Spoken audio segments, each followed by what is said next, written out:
SLST 2025-এ চাকরি প্রার্থীদের ডাকে সোমবার বিকাশ ভবন অভিযানের কর্মসূচি। করুণাময়ী মোড় থেকে শুরু হয় তাদের প্রতিবাদ মিছিল।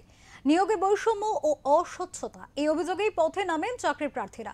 আন্দোলনকারীদের মূল অভিযোগ, চাকরিচ্যুত প্রার্থীদের অভিজ্ঞতার ভিত্তিতে অতিরিক্ত 10 নম্বর দেওয়া হচ্ছে।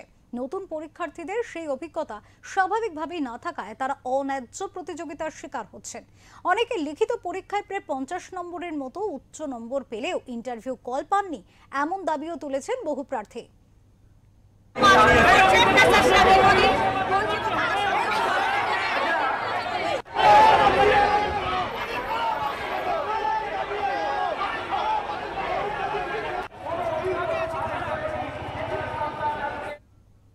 চাকরি প্রার্থীদের মতে একই পরীক্ষায় অংশ নিয়েও অভিজ্ঞতাকে অতিরিক্ত নম্বরের মাধ্যমে বাড়তি সুবিধা দিলে ন্যায্য মূল্যায়ন নষ্ট হয়।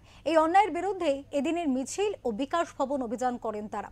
বিকাশ ভবনে পৌঁছে তারা দাবিপত্র জমা দিতে গেলে পুলিশের পক্ষ থেকে বলা হয় যে কোনো 5 জন প্রবেশ করতে পারবেন, তবে সেই দাবি মানেনি চাকরি প্রার্থীরা।